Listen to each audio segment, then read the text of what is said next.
Welcome, everyone. If you don't know me, my name's Lee. I'm the president of the GMU Economics Society. On behalf of the Econ Society, I'd like to thank everyone for coming out tonight. The GMU Econ Society is a student-run organization. We're committed to advancing the understanding of economics all across campus. If you're interested in learning more, please come talk to me after the event, or we also have a sign-up sheet in the back where you can just put down your name and email, and we'll add you to our mailing list, and hopefully you'll be able to get involved with us. Also, if you're here for a class, we have a sign-up sheet in the back for your class, just with your professor's name, the time, and which class it is, so make sure to sign up so we can give them to your professors. And finally, we'd like to thank the Future Freedom Foundation for co-hosting this event with us. It really would not be possible to have this event without them, and we're very thankful. This is the second installment. We have another one in November and 3 more in the upcoming spring, so we'll send out the information about them as we get them all figured out with the dates. And I'd like to introduce you guys to Bart Frazier with the FFF.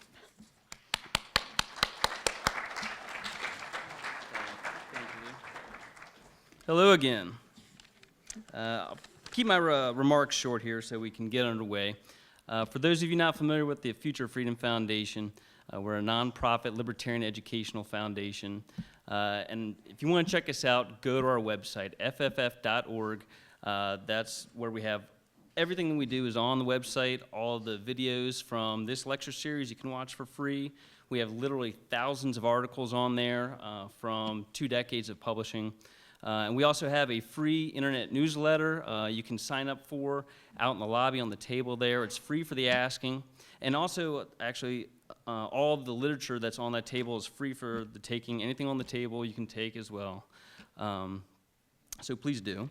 A few notes for housekeeping. We have a social hour at Brian's Grill. It's right across the street at the corner of 123 and Braddock Road. Please join us if you can. And also we have our upcoming talks next month on November 15th. We have Jeffrey Myron, an economist from Harvard. And in the spring, with dates yet to be determined, we have David Bernstein, Tom Palmer, and Lawrence White coming.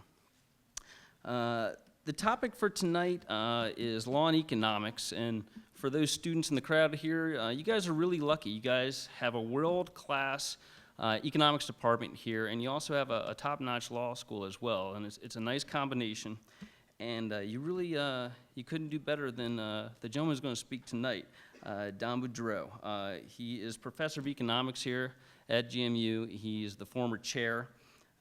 He was previously president of the Foundation for Economic Education, was associate professor of legal studies at Clemson. He earned his PhD from Auburn and his law degree from UVA.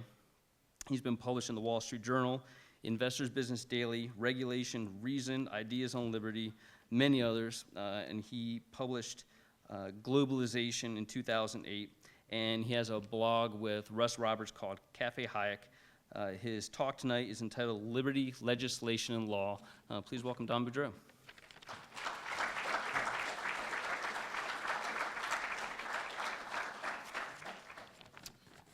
How are you?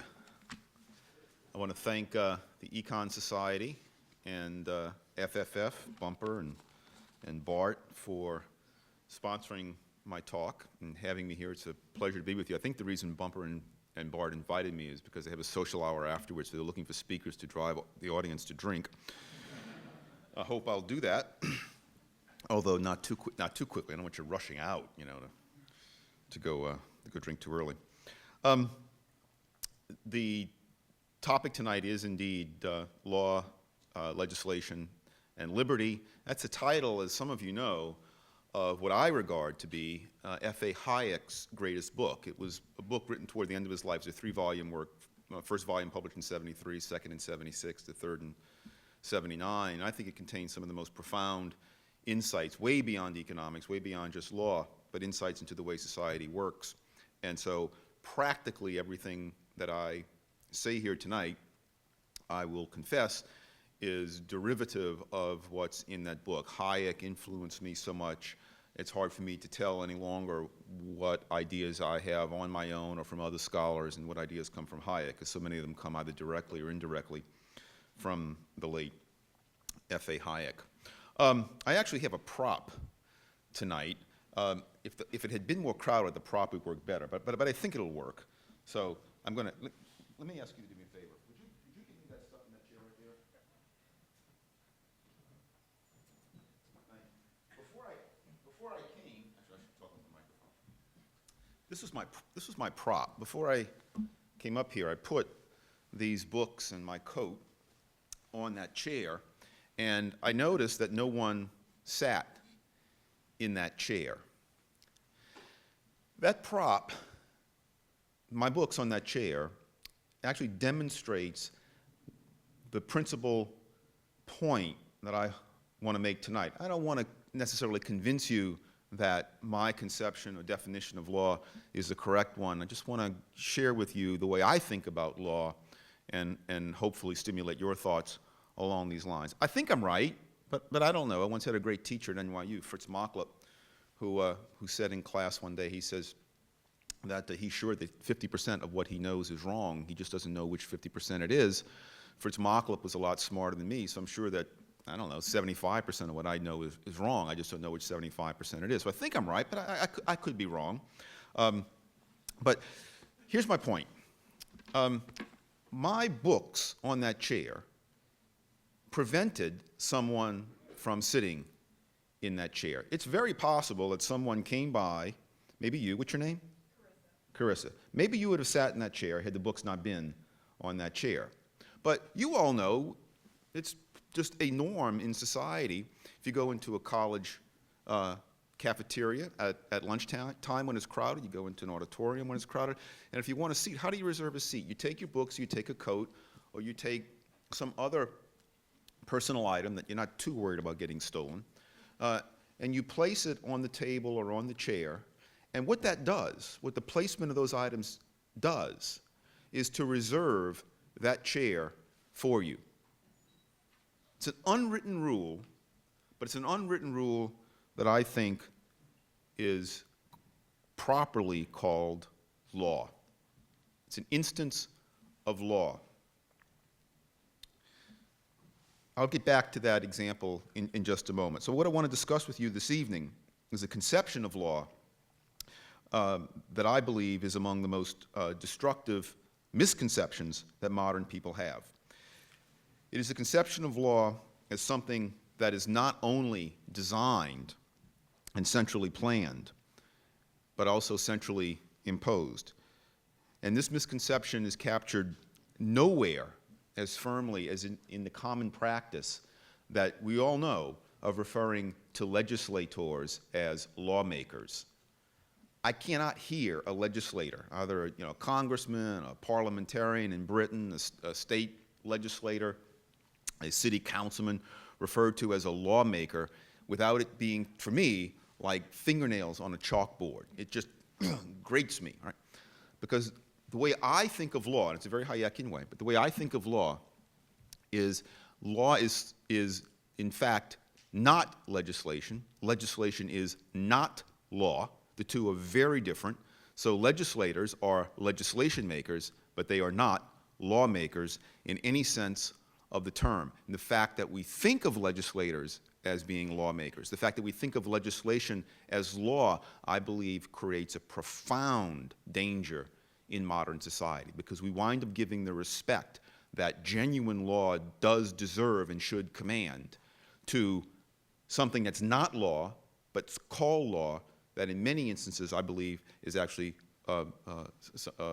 instances of horrible law breaking. So, back to the books on the chair. By my putting the books on the chair, I reserved that spot for me. It's not written down anywhere.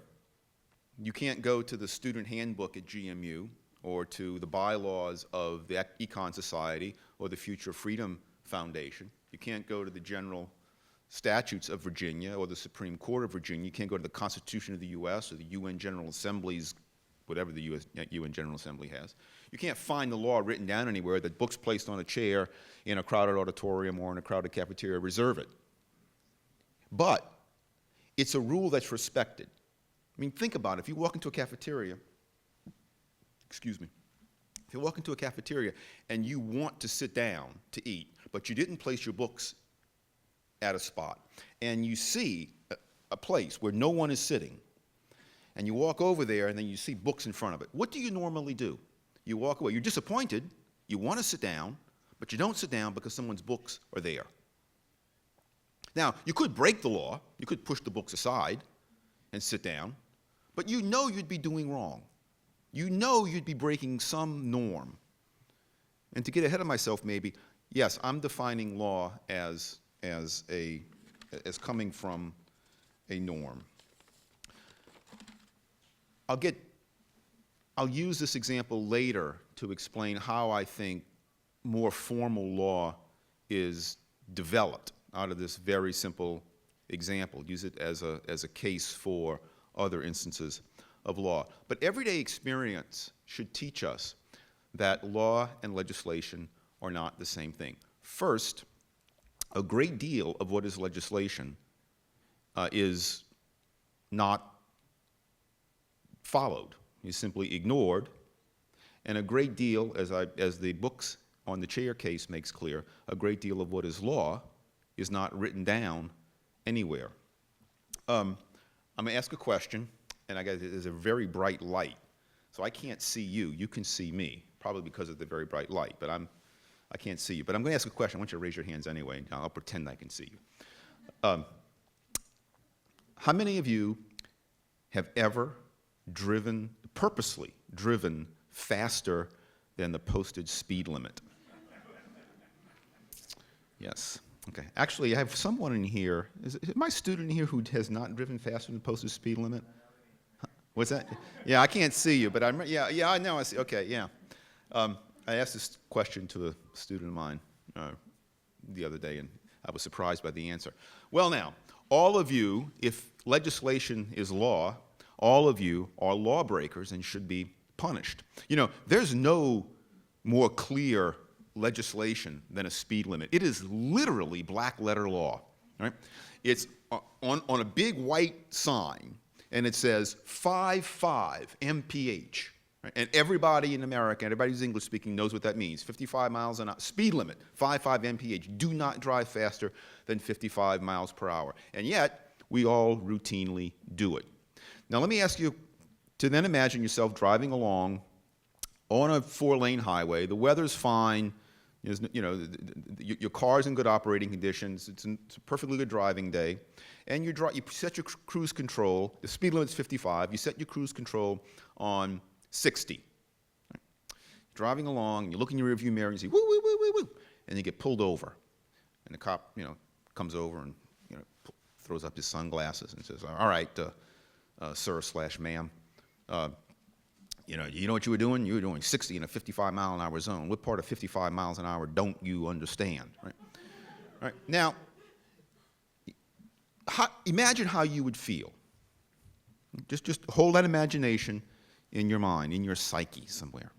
Now, I'm going to give you a second scenario, and I want you to compare how you feel in the second scenario to how you feel in the first scenario that I just gave you. Second scenario is you're driving along, same type of road, same conditions, posted speed limit is 55 miles an hour, but you set your cruise control on 95, right?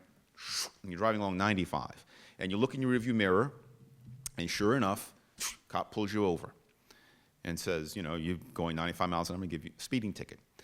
Now, imagine how you feel in that second case compared to the first. I'm just guessing here. I mean, we do introspection. I'm doing introspection how I would feel.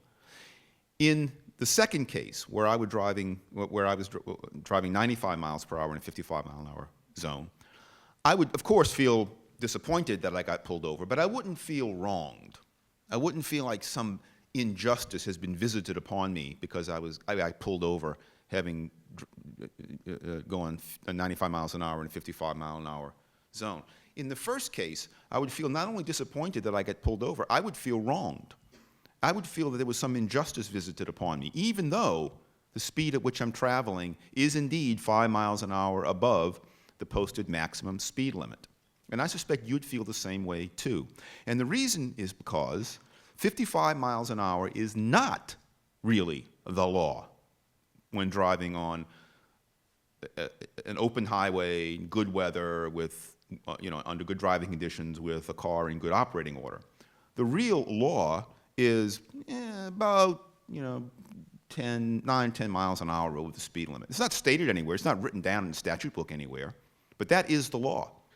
In fact, when I drive in those conditions, I always set my cruise control at about 9 miles an hour above. That's actually kind of conservative. So if it's a 55-mile-an-hour zone, I'm going along at 64. When I see cops on the side of the road, even with the radar, I never slow down. I have never gotten pulled over. So even the cops recognize it as the law. The law is not 55. It's something greater than that. You all know that, because that's how most people drive. Relatedly, if you drive at 65 miles an hour in a 55-mile-an-hour zone, or 60 miles an hour, you don't feel as if you're some kind of social parasite. Right? I suspect, assuming you're not mentally unstable and have sociopathy, I suspect if you made your living through burglary or armed robbery, you'd feel like a social parasite. I mean, you might be, you might make a good living doing it because you have a comparative advantage at ripping other people off. In which case you maybe should go into politics. But you'd probably feel parasitic. You kind of know that what you do is icky.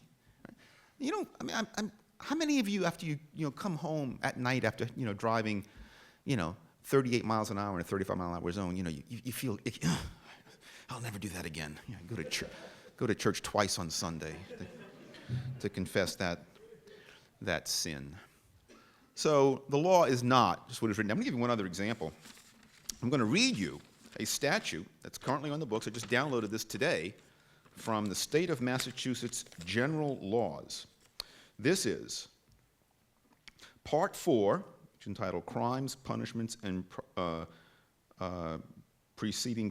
Crimes and Punishments in Criminal Cases. Title 1, Crimes and Punishments. Chapter 272, Crimes Against Chastity, Morality, Decency, and Good Order. Section 18, Fornication. Here it is, Section 18. Whoever commits fornication shall be punished by imprisonment for not more than 3 months or by a fine of not more than $30. That's still in the books in Massachusetts. Right? And fornication defined as consensual sex among adults who are not married to each other. Right? Now, so imagine this scenario. You're 26, 27 years old, over the age of 18, and you're in Massachusetts, and I'm talking to the guys here, right? So you're really interested in a girl, right? And you finally get her to go out with you, and you have what you think is a nice dinner. You go to a nice movie, and you take her home, and you kiss her a little bit, and you try to push things a little further, and then she says, oh, she says, oh, Montana. I'd love to, but it's against the law. See? Now, if she does that, right, you know that, your history, she's not going to see you anymore. It's not really against the law, right? It's on the statute books. And in 3 other states in the U.S., at least 3 other states, it's on the statute books. Consensual sex among adults is punishable as a criminal misdemeanor. That's not law. It's legislation. Let's drive the point home. Imagine, let's say, some overzealous Javert-like prosecutor decides to enforce this law, right? I don't know. He's at home one night and hears his neighbor's 26-year-old daughter confessing to living in sin with her boyfriend, and so he arrests them both. And they admit it. They actually admit to violating the sacred statute of the Commonwealth of Massachusetts. Well, yeah, we live together, and we actually sleep together. I mean, sleep together, right? And so he says, all right, it's against the law, Section 18, blah, blah, blah, blah, I'm hauling you in, right?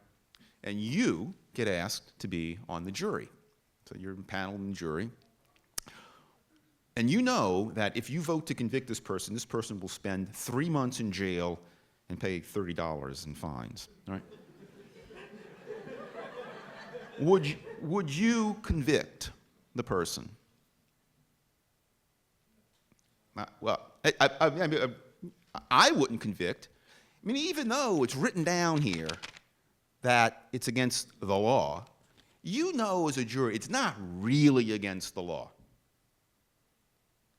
What is the law then?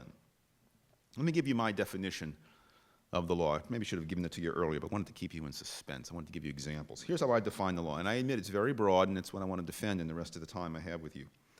Law is socially imposed constraints on behavior that emerge from ordinary, everyday human behaviors and that become embedded in widespread expectations. Law is socially imposed constraints on behavior that emerge from ordinary, everyday human behaviors and that become embedded in widespread expectations. Under this definition, law, first of all, is not defined as something that the government hands down. Law is not defined or confined by its method of enforcement.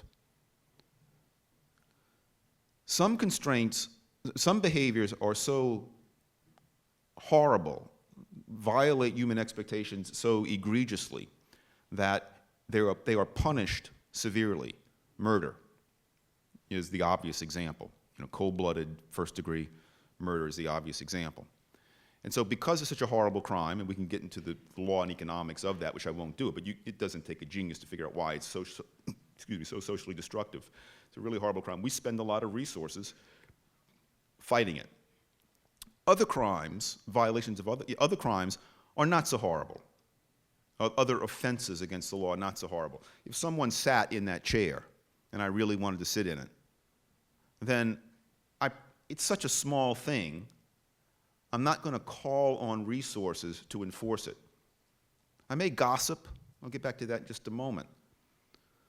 But, so again, under my definition, the manner in which law is enforced, or the agent that enforces law, is not determinative of whether or not a rule or stipulation is or isn't law. Law is socially imposed constraints and behavior that become embedded in expectations. Under my definition, even rules of grammar are, I would call them, law.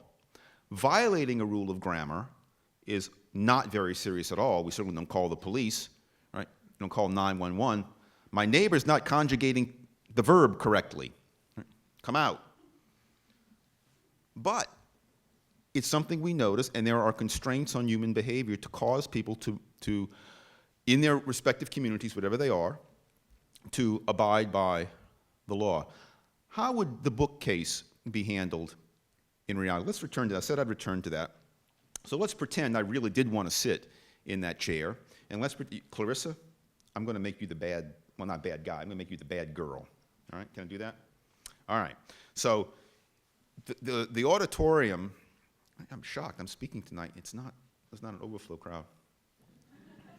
Must be Monday Night Football. Pretend, as I would have to, that the auditorium were full, right? Oh, and she said, and then Clarissa walks in, and there's no seat except the one with the books, right? She sees them. She's, and she says, "Well, to hell with it. To heck with it." Right?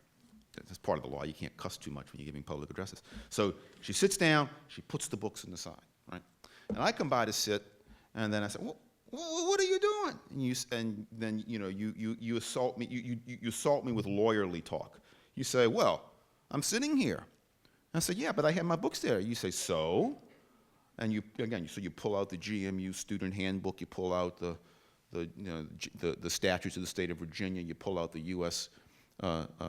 Code. You pull out every kind of law book you can imagine. You go through, nothing in here but books reserving a space in a theater. Right. But I insist that you violated the law. As I said, in reality, I'm not going to spend that much time on it because it's not a major violation. It doesn't impose a huge cost on me. But let's just suppose, to go along with the example, let's suppose that I want to press it, which I could do. So how would we resolve this dispute in this case? Right? So Clarissa truly believes, maybe she's like, she just flew in from, some remote part of the Aleutian Islands where this norm doesn't exist. So she really believes she's right, right? And I really believe she's wrong and I'm right. So we want to resolve this problem. And we're peaceable people. We're not going to shoot each other or get in a fist fight. She'd beat me up. Right? And so how will we resolve it? I mean, just and where I'm going with this, you should be able to, this is how human beings tend to resolve problems, at least in many cases. So we want to resolve the problem. We want to have an objective, dispassionate judge in this case. Right? And so we're going to choose a judge. Now, the first thing is, I'm not going to let you choose your mom or your boyfriend. What? Is that how they do it in the Aleutian Islands? As a judge. You're not going to let me choose, my son or my ex-wife. Well, you might want to choose my ex-wife. Or my brother as a judge. So we want someone who we know is not going to be biased toward us. We also want someone who understands what's expected. We want someone who knows, has some sense of the community norms. And the community norms here are, the way things are done in Northern Virginia, George Mason. Right? So we want someone who's serious and sober and trustworthy, someone who can't be bought. Right? And so, I don't know, Leah, who started the program off tonight. So Leah is well known. She's respected. She's sober. She's judicious. Where are you, Leah? Oh, hi. Yeah. I can't see. I mean, this light is blinding. Right? I feel like breaking into a song by Manfred Mann. Right? And so we call on Leah, and Leah wants to really settle. She says, okay, give me both sides of your case. Right? So I say, look, here, and I explain, what I did, and then Clarissa explains what she did, and we ask you to make a decision. Right? I suspect if she really wants, given that there's nothing written down, what Leah will do, notice I made myself the victor here, what Leah will do is say, well, given Don's right, Clarissa is in the wrong. Because the law is the evolved expectation. I was acting consistently with the expectation. Clarissa was acting against it. Notice there's nothing particularly, in this case, nothing particularly obvious about why that rule is beneficial or not. I suppose you can imagine a world in which that rule didn't exist, and it would not be a less efficient world or a less free world, but that just happens to be the rule. And when a rule gets established as being consistent with expectations, there is a value to maintaining actions along with those expectations. If those expectations are violated, then people don't know how to act in the future. They spend then more resources trying to deal with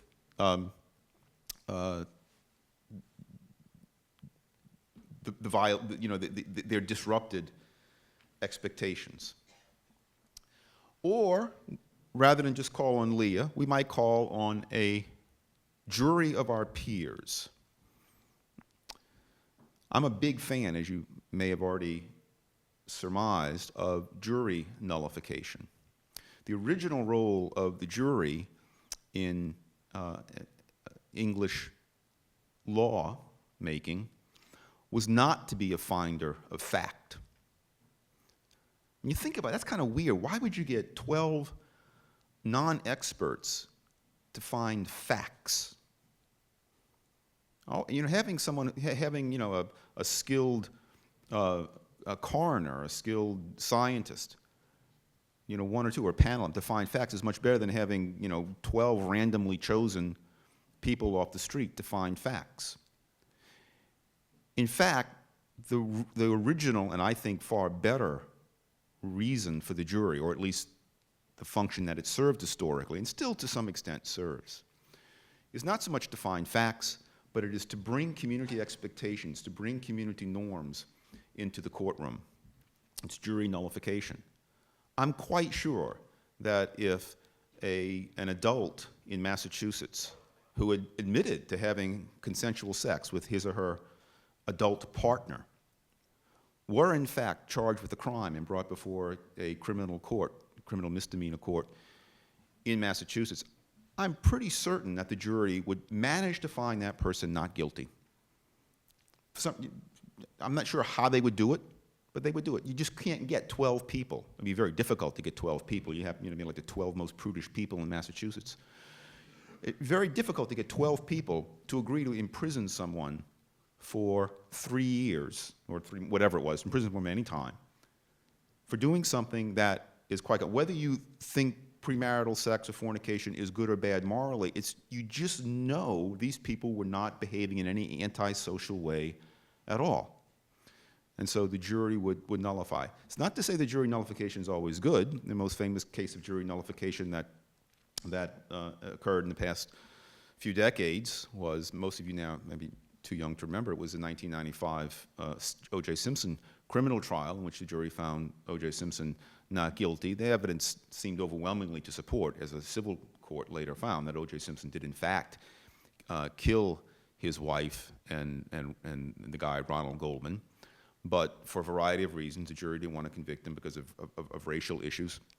It doesn't always work, just as juries as pure fact finders don't always work. But that was one of the very important functions of the jury, to bring the community norms into the courtroom to make sure, or to better ensure, that the people charged with violating the law did in fact violate the community, the law defined as expectations about how people are supposed to behave, as opposed to violating the written or handed down from above declaration from the king or the parliament.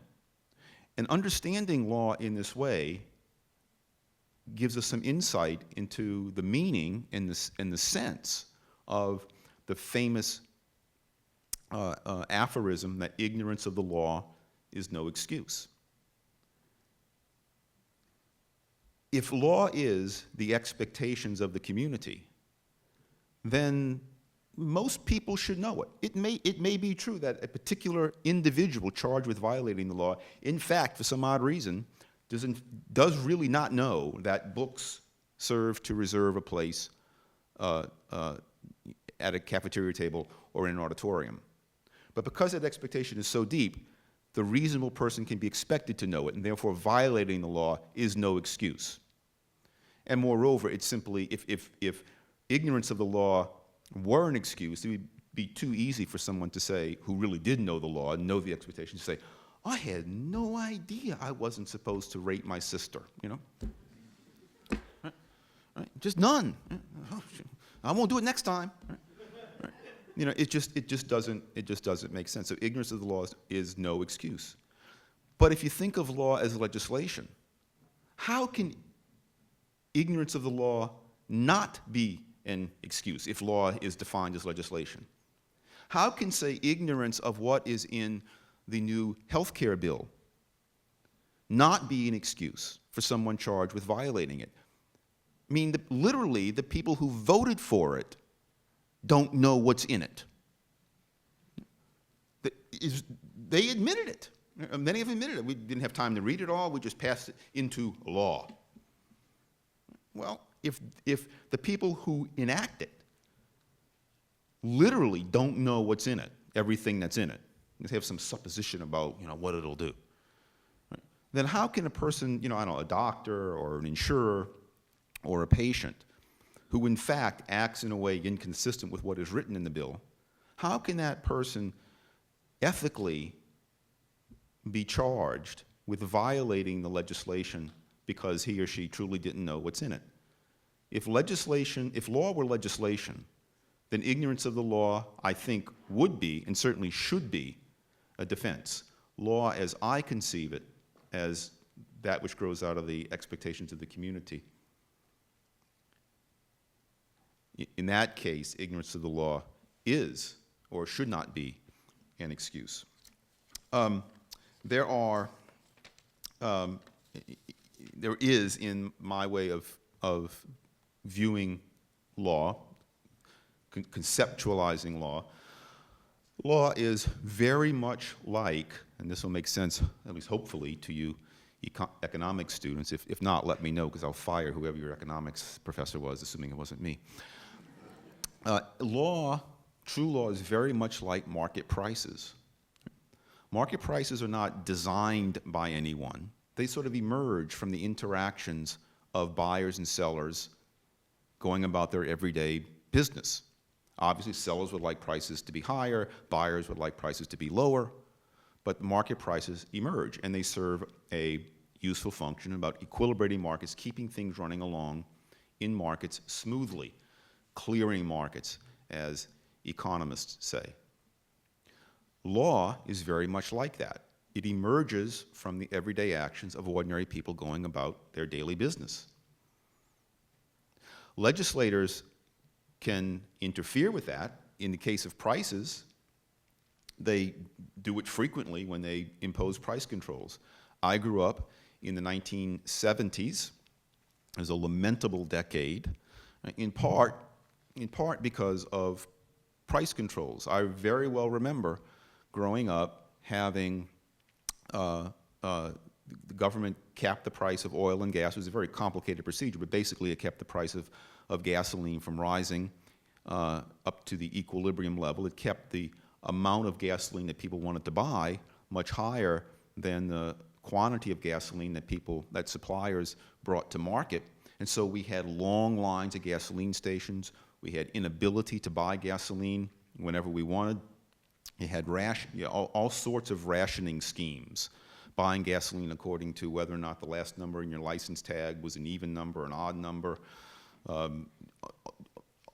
Driving around, I remember doing this, driving around New Orleans, where I'm from, looking to see which stations were holding up white flags. That, by the way, was a spontaneously evolved law. The white flags indicated which stations were, it was like the stations were surrendering, right? I give up. But it actually indicated which stations were open for business and had gasoline. If it didn't have a white flag up, it didn't have gasoline. And so when legislators interfere with the price-setting mechanism, it creates chaos, it creates havoc, it creates disequilibrium. People don't know what to do. It makes problems worse than they would be were the price not interfered with. Similarly, when legislators interfere with law, when legislation goes counter to the law, it creates havoc and chaos and problems very similar to what happens when the legislature interferes in the economy in ways that it shouldn't. I should say, law can be codified by legislation. This happens all the time. We say that murder is against the law, right? But it's not against the law because it's written down in the Virginia statute book, right? The law against murder, the law against theft, the law against arson, the law against armed robbery, the law against fraud, all these laws are in fact codified quite sensibly in the by the legislature. But that's not why they're illegal. And to see that, just suppose by some freak set of procedural circumstances, the Virginia statute against murder were somehow repealed. Just imagine that. Well, would you then think that, oh, it's off the books, it's perfectly legal now for me to kill whoever I wish to kill? No, you wouldn't do it. Not only would you feel bad doing it, you would know that, say, if you killed your neighbor because you didn't like the way he or she parked her car, right? That you would be retaliated against, likely by her family, by her friends. It wouldn't be legal just because the legislature got rid of it. So the legislature can codify law. It often does so. But what makes it law is not the codification. What makes it law is the historical evolution of those rules into people's expectations about them. So consider a few cases where the government, in fact, interferes with law, with legislation. Again, one of them I just gave you, which combines both the economics and the strictly law versus legislation discussion, governments interfering with the price-setting capacities of free markets. Another example, the war on drugs. In fact, it is not unlawful. Actually, let me give you a better, it just occurred to me, one shouldn't speak extemporaneously in situations like this, but let me ask, how many of you are college students? How many of you who are college students under the age of 21? Someone knows where I'm going with this. Now, I want an honest answer. I will not tell on you. How many of you who are college students under the age of 21 have ever bought or consumed alcohol? Like drink beer, right? You're not supposed to do that, right? In fact, it's not illegal for a 20-year-old kid, 20-year-old adult, to drink beer. No one really thinks that's wrong. No one really thinks that hurts society in any way. Even worse, and so we don't spend a whole lot of time really going after 20-year-olds who are drinking beer, smuggling their Budweiser and things, taking a sip surreptitiously. We do spend more resources fighting the so-called war on drugs for a variety of reasons that I won't get into. The whole industry whose welfare depends upon fighting the war on drugs, unfortunately. But in fact, I'm convinced if there were no statutory prohibitions on marijuana use, take a simple case, on marijuana use would not be considered to be unlawful in any way. In fact, I'm sure among lots of you, it's not really considered to be antisocial. I won't ask, but it's possible that someone in this room at some point in his or her life has actually encountered a marijuana cigarette. I know, it's shocking, but possible. But because it's not really against the law, I don't think it really is against the law, how does government enforce it? If you're smoking a joint, you're not really hurting anyone, so there's no one to report you. I mean, if you murder my sister, I'm going to report you. If you smoke a joint, I'm not going to report you. I don't care, right? And so for the government to enforce that law, it has to do sting operations. It has to intervene and intrude in ways that it doesn't have to when it's enforcing routine, real, or excuse me, not routine, but real law. Real law, in other words, sort of enforces itself.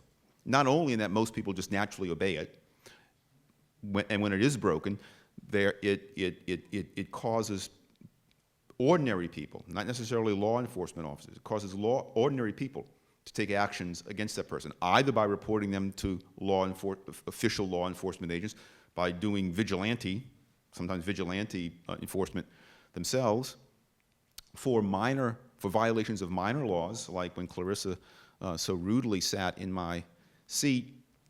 We don't actually call on a judge to determine the outcome, but there are other ways of enforcement. Gossip about her. When I leave, I'll say, that girl, yeah, her. She sat in my seat with the books. Gossip is a form of law enforcement. Like all forms of law enforcement, it can be abused, but it is a form of law enforcement because we care about our reputations, and gossip helps to keep people attuned with their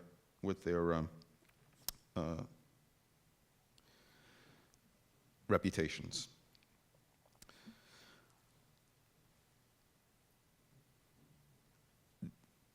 These two books, I'll end on this note.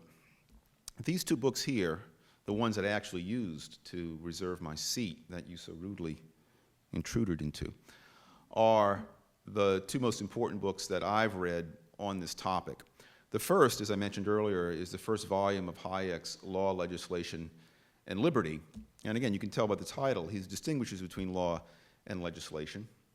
And what I said about law here is pretty much a Hayekian definition of law. When I said about legislation, it's largely a Hayekian definition of legislation. You can see it relates to liberty because if people are allowed to move along with community norms and expectations, those norms and expectations are not impossible, but unlikely to be in the service of any special interest group. Unlike legislation, which, although not always, is often in the service of special interest groups. It is simply not lawful, in my definition, for government to force you to pay a tax when you buy a car produced abroad that you don't have to pay when you buy a car produced here in America. That tariff is designed not to promote any useful end, but is simply a tool of transferring wealth from the pockets of consumers to the pockets of a powerful special interest group, in this case, domestic auto producers and auto workers. There's no way that kind of law, in my conception, Hayek's conception, would emerge. The second book is by the late Harold Berman. This is a 1983 publication book called Law and Revolution. Harold Berman was a law professor at Harvard, and he was a legal historian. And this is a masterful work, and its subtitle is Law and Revolution, the Formation of the Western Legal Tradition. And he looks at the emergence of law in Western Europe from about the 11th century through the 15th century. And this is really deep history. And his theory for why the West became more free than the East is that in the West, there were, for a variety of historical reasons, there were a series of competing sovereigns. And because they were competing sovereigns, no one ever became a true sovereign. You had the church competing against the crown and church competing against merchant courts competing against feudal courts and these other courts competing in some cases against urban courts. There were these cities that had their own sovereignty, and people sometimes flee to them in order to get different jurisdiction. The further east you went in Europe, the less likely it was that you'd have these different competing sovereignties, these different competing jurisdictions. Most importantly, in the East, you had Caesaropapism. The church and the crown were one, and that gave both the church and the crown huge amounts of power to squash out other purveyors and other sources of law. So Berman's thesis is that because you had all these different jurisdictions, none of them was able to get so powerful that they came to dominate life as thoroughly and as deeply as did the state and the church in Eastern Europe and in the Slavic countries. So because of that, Western ideas and Western norms of freedom were able to spring up through these, as one other scholar said, these interstices of competing jurisdictions. And so we get the Western legal tradition where law is something that emerges from the ground up and is enforced in an ideal sense by the government, but is not created by the government. And compared to the Eastern tradition, it's a summary of a very complex book, but this is basically it. Compared to the Eastern tradition, where law is considered to be something handed down from a divinely ordained prince, and to violate that law is not only to violate that declaration, is not only to violate a secular command allegedly for the benefit of secular society, but to literally to disobey the rule of God. And if people really believe that, they're not going to, much less likely to disobey it. That kind of overwhelming, powerful, unified sovereignty never existed in the West, and that's why we are free today. So for a great deal more insight into the idea of law that I just threw out at you today, these two books are the place to go. And with that, I will obey the law. I was told to speak between 50 and 60 minutes. I have spoken for about 50 minutes, so I will obey the law, although because Bumper may shoot me if I don't, and I'll take questions. But remember, I can't see you, so speak up so I can. If you please just raise your hand, we have a microphone that's for camera, and so you'll have to speak up so everybody can hear your questions. Raise your hand.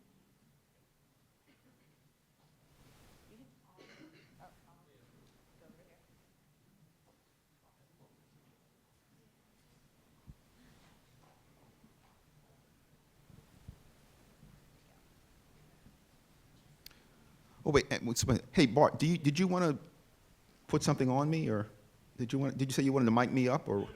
I'm good. Okay. Yeah. Okay. Please. Hi. Oh, okay. My name is Elizabeth, and I'm a Cato intern. I was wondering what your threshold is for a social norm to be considered law under your definition and the Hayek definition. Well, I have multiple parts to my question, but that's the really Well, let me answer that first part first before you go on. Okay. I don't have a threshold. I mean, I'm content to define law as any evolved social constraint on behavior, recognizing that some of these involved behaviors whose violation is so minor that we don't spend much time or resources enforcing it, whereas others, the violation is very strict. But I'm content to call all of that law. So clearly, I'm not content to limit the definition of law to that which happens to be enforced by the state. Do you think this is a desirable definition compared to, say, a natural law definition? I think, in a way, it is a natural law definition. It's not, I mean, the term natural law is one that is surrounded by and suffused with confusion. When some people use the term natural law, they think that the term means law handed down by the Almighty. That's not what I mean. That's not what at least some of the other natural law scholars that I would consider Hayek a natural law scholar in this regard. By my way of thinking, law is natural in the same sense that, you know, the price of milk in a free market is natural. It's not eternal. It's not the will of nature. Nature has no will. It's not the will of the Almighty, but it is the natural result at that moment in time in that community of the interactions of many individuals, and it coordinates their behaviors. And so the law I'm describing, I would call natural law.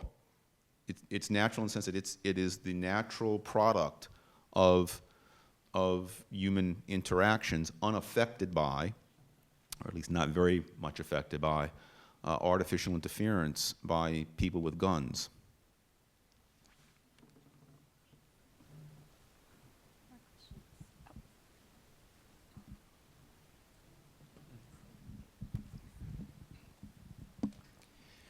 Professor, your definition does not seem to accommodate change in expectations, and I'll give you an example. I'm the author of a statute in Virginia which says that the federal government may not compel any Virginia resident or citizen to purchase private health insurance. Now, this is supposed to go into effect in 3 years. There was no behavior at this point. I didn't want that behavior to take place. When I looked at the Interstate Commerce Clause, the court cases, and the ratification debates, I couldn't see it, but I wanted to prevent it. So how does your definition anticipate efforts to change? Oh, I don't think here, in the example you gave, I don't think there's any contradiction at all. First of all, I congratulate you.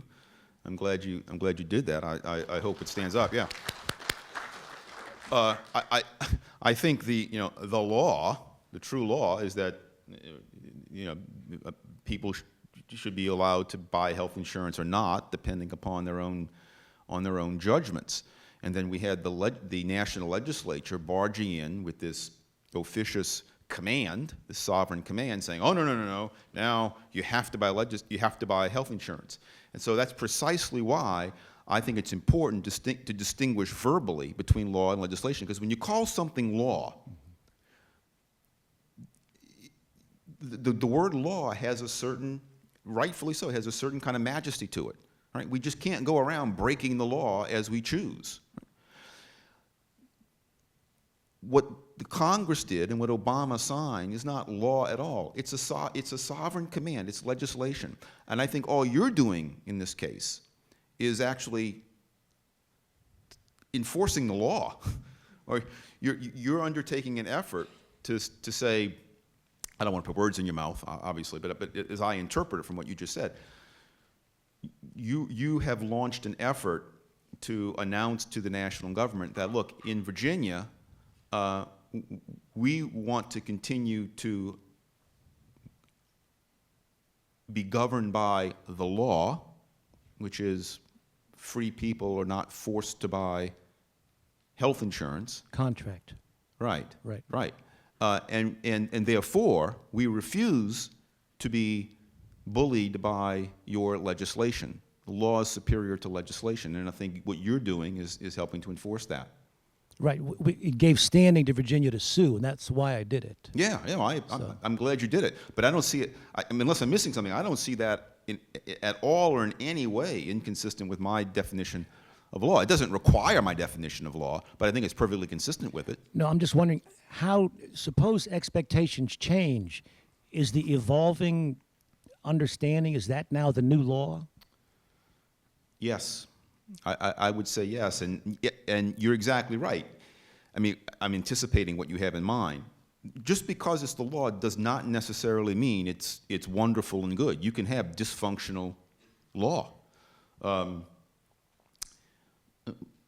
Let's pick a case that's a little bit more complicated than the popular history has it. But let's take the popular history story of racial discrimination in the American South.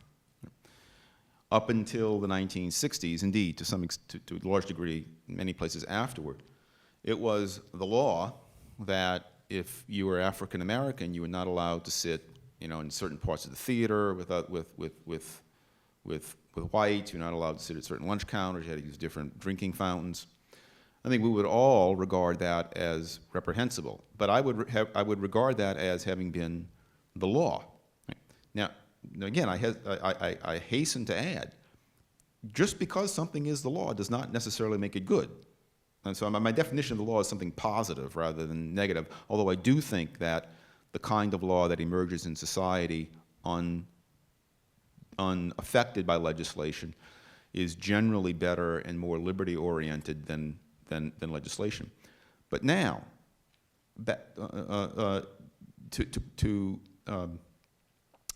add more richness to the Jim Crow legislation story, in fact, the law up until the 1880s and 1890s was not one of racial segregation. Racial segregation was created by Jim Crow legislation. It turns out that and historians have done this, a former colleague of mine here at George Mason, Jenny Roback Morse, Bob Higgs, a great economic historian then at the University of Washington, and some other scholars have looked at the history of the American South in the post-Civil War decades, immediate post-Civil War decades. And what they found was that while there was a lot of demand, while there was some stated expressed preferences among bigoted whites, there's no question that whites back then were much more racially prejudiced than they are today, demand for racial segregation of streetcars, restaurants, right? It didn't happen. It just didn't happen. And the reason it didn't happen is because it was bad for business. It was bad for business. It was simply too costly for business owners who were, after all, out to make a buck. It was simply too costly for business owners in the vast majority of cases to enforce segregation. Therefore, the segregationists had to go to the legislatures in the states and in the local city councils in order to get legislation that commanded people to behave in a racially, to institute racial segregation. Because there was a demand for a lot of people for racial segregation, the enforcement of those statutes wasn't that difficult. It sort of went along with some deep social feelings. But I don't think it's too much of a stretch. In fact, I don't think it's a stretch at all. I think it's quite likely that had the legislature not involved itself in those issues, had the legislature not ordered segregation during the Jim Crow era, then what you and I remember, from my early childhood, what you and I remember in the South as racial segregation would likely never have been the case in the 1940s, 50s, and 60s. It took legislation to create that kind of law, and hence it took legislation to break it. Thank you.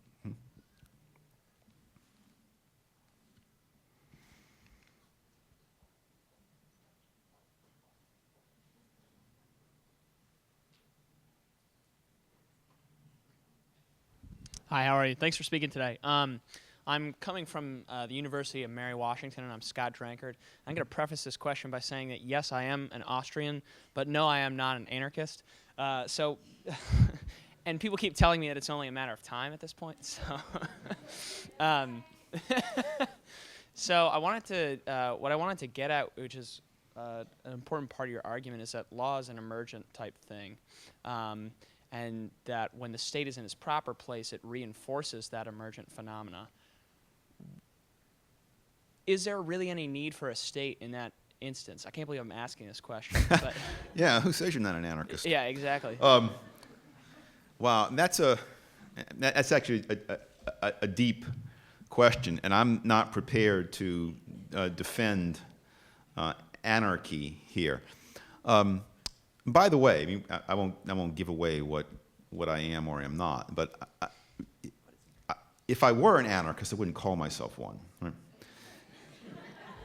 No, I'm making a serious point, and that is because even though lexicographically the term anarchy is perfectly fine, what it has come to mean, you know, the law, what the term has come to mean over the past several generations in at least American English, it is not what it means lexicographically. Lexicographically, it means a world without archons. Archons were in Greek language the lawgivers.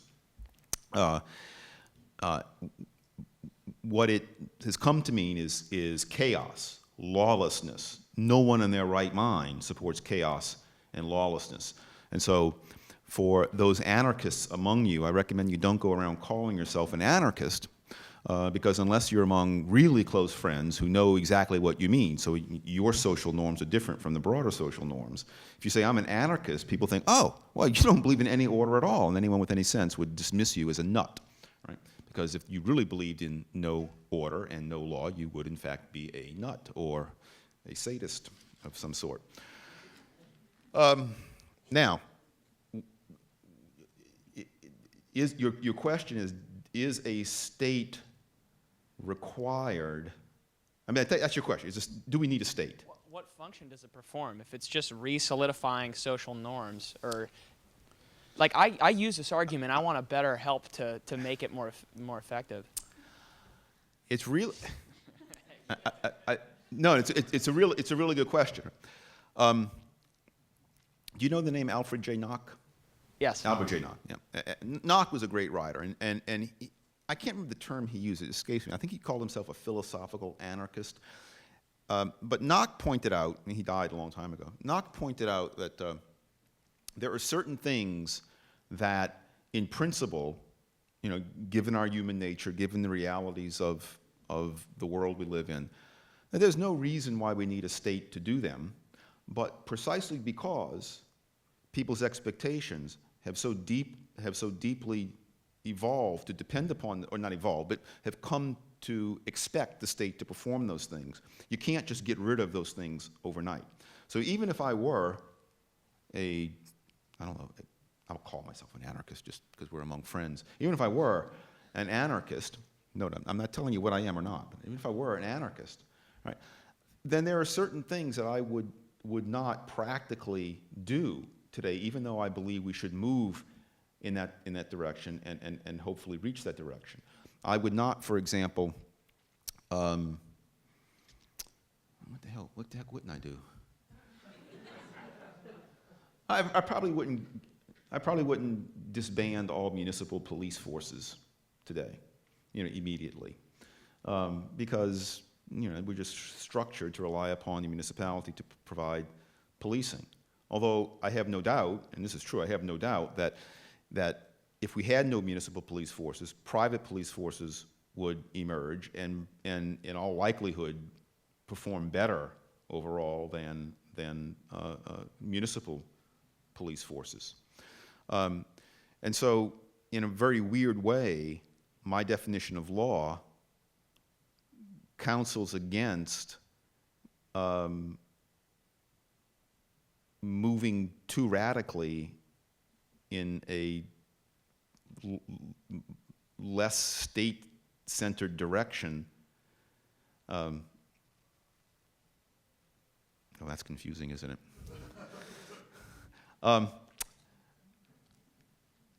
What function? Look, I'm not a guy to defend the state. Well, it's not a problem. It's not a problem. Look, no, actually, I will tell you. When I was young and innocent like you, I call myself a limited government kind of guy. And my study of Hayek, my study of scholars like Bruce Benson, Lon Fuller, look at historical studies of the amazing creativity that people have shown over the years on how to provide public goods. Last year's Nobel Prize, one of last year's Nobel Prize winners in economics, Lynn Ostrom, who spoke here on campus just a few weeks ago, her greatest work is in showing how private individuals on their own, without any direction by the state, sometimes actually in contradiction to what the state commands, solve public goods problems that economics textbooks say are impossible to solve unless the state solves them. So my study of things of that sort, and particularly of how law emerged and what law means, did cause me about 15 years ago to begin calling myself a philosophical anarchist or a philosophical no-stater. It's hard to come up with a good word. I actually do think that a society without a state is feasible and would be desirable if it emerged, but it would have to emerge. I don't think we could impose it, because that would be like a weird contradiction in terms. So I'm not the guy to ask what good the state does, because it would be a very short answer.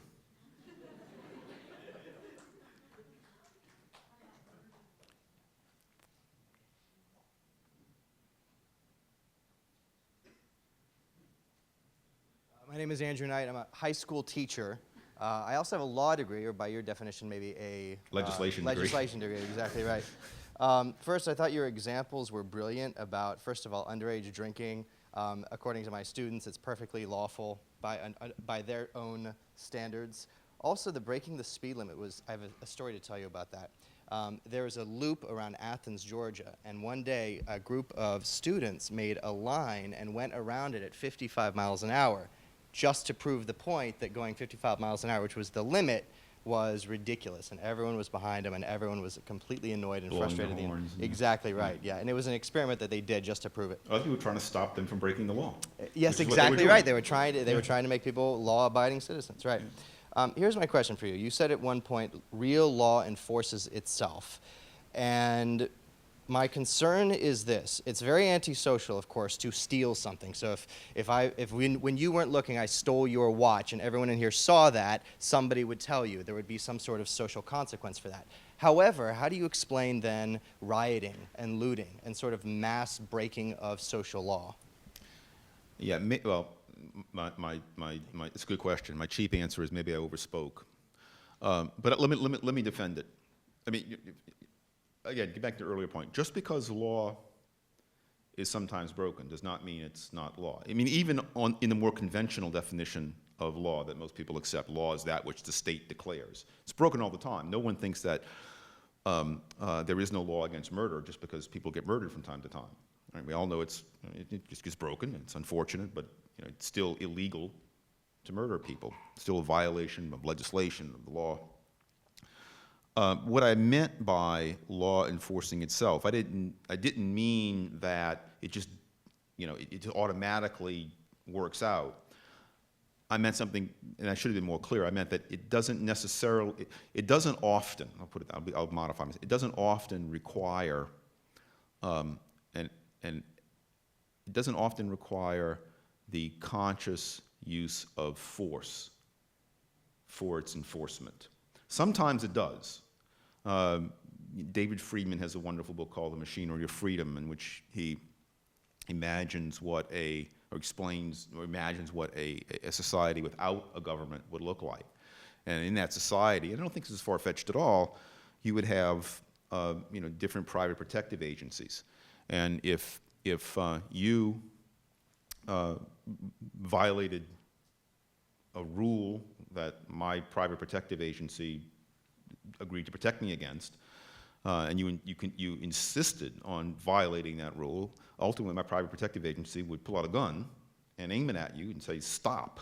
And if you continued, it would shoot you. Right? So some laws, even on my definition, do need external enforcement. But much more so than legislation, they are self-enforced. Not exclusively, but much more so. they are self-enforced. The law against I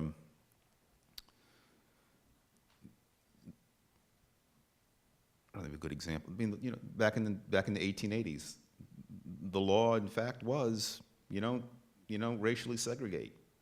It was just too costly to do so. It kind of enforced itself. So you needed legislation to break that law. Did I answer your question? One more. Ah, the criminal. Your name was not written on the chair, by the way. No, I know it's not. I'm an undergrad here at George Mason as an econ student, and from what it sounds like, your definition of law kind of morphs with society. Language does. It becomes sort of a social. Very much the same story. And under that premise, where would you see the future of the United States Constitution? And if, society sort of morphs out of, some of the tenets of the Constitution, should we abandon it in the future according to the society? That's a really, really good and really, really complex question. Very, very, to summarize, the question is, how does my story of law fit in with the U.S. Constitution? I could dodge your question, which I'm not going to. I can dodge it by saying, look, the U.S. Constitution is a piece of legislation created by a government, and so it's, like on its face, it's kind of inconsistent with the story I'm trying to tell. I won't do that. I mean, as my friend Fred Smith, who's the president of the Competitive Enterprise Institute, says, the Constitution ain't perfect, but it's better than what we've got. I think it's pretty accurate.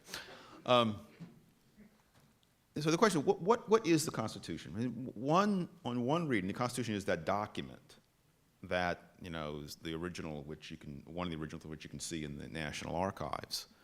But now you can pull up copies of, words of it online. Seems pretty clear to me in most cases. But in fact, the law in America today, people's expectations, is that the national government has perfect lawful ability to regulate whatever it wants in your home if it comes up with some, as lawyers say, colorable excuse to do so. And not only would most judges, not all, but most judges allow the government to do that, even though it violates the explicit words of the Constitution, but most Americans wouldn't bat an eye about it. And so, in fact, constitutional law in America, I would argue, is not what is written in that document. In some ways, it's kind of tethered to it. It evolved from it over the years, maybe, but the Constitution is not the law. The Constitution as it's written is not the law of the land. Judges, they say it is, but it's not really. I mean, you cannot read Article 1, Section 8 of the U.S. Constitution, which very clearly says, these are the only powers that the national government may exercise.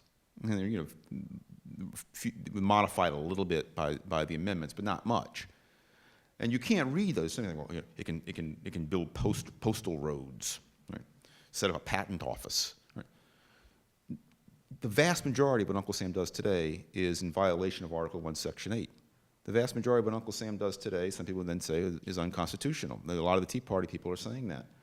I'm sympathetic with that, but if I'm going to be consistent with my definition of law, and I think I should be, because I think it's the right definition of law, then in fact, the constitutional law in the United States does allow for much more expansive use of federal power than is allowed for in any sensible reading of that document. Look, one of the upshots, I'll conclude with this, one of the upshots of this view, which I admit is rather radical, of this view of law, is that ultimately what law is clearly doesn't come from the legislature. It doesn't come from the courts. It comes from the hearts and minds of people. And so to create a free society, you don't go to the legislature and you say, please, please treat us like free men and women, or even go to the courts. You act like a free man or woman. You teach your children to be free men and women. You talk to your neighbors about what it's like to be free men and women. You support organizations like FFF. Bumper did not ask me to say this, I'm serious. You support organizations like that who get out the message of what it is like to be a free man and a woman in a free society. It's only when people start believing and knowing what it's like to be a free man and woman and behaving in that way and expecting to be treated that way will people be free. Our freedom ultimately is almost kind of mystical, and I don't mean it that way at all, because I certainly don't feel like a mystic, but ultimately freedom comes from in here and how much we all want it in here. If people don't want it, or if too few people want it, we're not going to be free. It's only what we feel in here. You can't spread ink on parchment and protect your freedoms from the natural predations of the many people out there who are willing to take it away and who can profit by taking it away. So let's go drink. Thank you.